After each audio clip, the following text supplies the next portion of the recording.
Hello बच्चों। आज मैं आप लोगों को क्लास 9th की जो आपके पास मैथ्स की एनसीईआरटी की बुक है ना, उसमें हमने अपना chapter number 7 introduction to probability start कर रखा है। तो आज की क्लास में हम लोग एक टॉपिक करने वाले हैं जो कि काफ़ी इंपॉर्टेंट टॉपिक है, ट्री डायग्राम। अभी तक नॉर्मली हमने प्रोबेबिलिटी में सिर्फ फॉर्मूला लिखा और प्रोबेबिलिटी निकाल दी, बट ये ट्री डायग्राम आपसे क्या कह रहा है इसको समझते हैं। और इस पे बेस्ड आपके पास पूरी एक एक्सरसाइज है, एक्सरसाइज 7.4। तो आप इस टॉपिक को बिल्कुल ध्यान से समझिएगा, कहीं भी दिक्कत लगे आप कमेंट करके भी पूछ सकते हैं। ठीक है, स्टार्ट करते हैं अपना टॉपिक। आपसे कह रहे हैं यहाँ पर a tree diagram is a visual representation use to list all possible outcomes of a multi step experiment. कह रहे ट्री डायग्राम क्या है, एक विजुअल रिप्रेजेंटेशन है जिसमें हम वो सारे पॉसिबल आउटकम्स लिखते हैं जो हम मल्टी स्टेप एक्सपेरिमेंट्स करते हैं, उसके अंदर जितने भी आउटकम्स आते हैं वो लिखते हैं। नाउ अब मल्टी स्टेप एक्सपेरिमेंट इन्वॉल्व क्या करता है, क्या होता है उसके अंदर, series of independent trials. For example, tossing a coin 2 times और rolling a dice 3 times are example of multi step experiments. आपने एक कॉइन नहीं टॉस किया, 2 कॉइन्स को एक साथ टॉस किया है, तो 2 बार 2 कॉइन एक साथ टॉस किया तो उसे बोला है मल्टी स्टेप एक्सपेरिमेंट। सिमिलरली आपने जो डाइस है उसको रोल किया है 3 टाइम्स, तो वो भी आपका एक मल्टी स्टेप एक्सपेरिमेंट का एग्जाम्पल है। आपके पास एग्जाम्पल्स के लिए भी आ सकता है एग्जाम में कि आप मल्टी स्टेप एक्सपेरिमेंट के एग्जाम्पल बताओ, तो आप ये 2 एग्जाम्पल्स लिख सकते हो। ठीक है, now each branch of the tree, अब ट्री डायग्राम है तो उसमें ट्री तो बनाना ही पड़ेगा, है ना। Represent a possible outcome and the branch split to show different part for subsequent event. कह रहे हैं जितनी भी ट्री की ब्रांचेज होगी वो पॉसिबल आउटकम्स दिखाएगा कि क्या क्या आउटकम्स उन एक्सपेरिमेंट से आ सकते हैं, प्लस जो ब्रांचेज होंगी वो फर्दर स्प्लिट हो जाएंगी ताकि वो डिफरेंट डिफरेंट पाथ बना सके और उस पर आप आउटकम्स को लिख सको। Now a tree diagram is useful, ये क्यों यूजफुल है, क्यों ये टॉपिक हमारे पास है इस चैप्टर में। Visualizing multi step experiment where each path from start to end represent one complete outcome. कह रहे हैं कि आप इसमें देखो, जो भी एक्सपेरिमेंट कर रहे हो, मल्टी स्टेप एक्सपेरिमेंट कर रहे हो, आप उसे अच्छे से विजुअलाइज कर सकते हो। कैसे, जो वो पाथ शुरू हो रहा है स्टार्टिंग से एंड तक चल रहा है और उस पर सारे आउटकम्स आपके लिखे जा रहे हैं।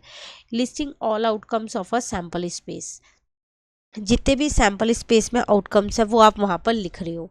फॉर एग्जाम्पल, इन्होंने एक एग्जाम्पल 7 से आपको ये पूरा टॉपिक समझाया है, बट पहले एक लाइन और है, इसको रीड कर लेते हैं, देन एग्जाम्पल 7 करेंगे। So far in this chapter we have seen example of single step experiment. अभी तक हम चैप्टर में जितने भी टॉपिक्स करके आए हैं 7.3 तक, उसमें हमने सिर्फ सिंगल स्टेप एक्सपेरिमेंट किया कि डाइस को एक बार रोल कर दिया, एक बार रोल किया तो यही आउटकम्स है, कॉइन को टॉस किया तो ये है, बैग में ग्रीन और येलो बॉल है तो क्या आउटकम्स है, स्वीट्स है तो क्या आउटकम्स है। बट यहाँ पर आप एक एग्जाम्पल देखो, वो है मल्टी स्टेप एक्सपेरिमेंट का। एक बार इस एग्जाम्पल को समझो, फिर आपको खुद डिफरेंस पता चल जाएगा कि जो आपने पहले के टॉपिक रीड किया और जो आज आप टॉपिक रीड कर रहे हो उसमें क्या डिफरेंस है। ठीक है, now tossing a fair coin 2 times, आपने एक कॉइन को 2 बार टॉस किया है, तो जब आप सिंगल टाइम टॉस करते हो तो हेड या टेल आने के चांसेस होते हैं। ठीक है, तो from single point draw a line to each possible outcome to the first toss. From each of this outcome draw 2 lines to each possible outcome.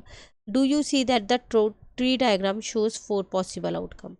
देखो, हमें पता है कि अगर हम एक बार टॉस करेंगे तो यही 2 आउटकम्स आएंगे। ठीक है, लेकिन अगर हम 2 बार टॉस करेंगे तो या तो हेड आ सकता है या टेल आ सकता है। सिमिलरली या तो हेड आ सकता है या टेल आ सकता है उस पे भी। तो आउटकम्स क्या हो गए, H H H T H T T. ठीक है ना, तो ये है आपके पास ट्री डायग्राम, अगर आप कॉइन को 2 बार टॉस करते हो तो।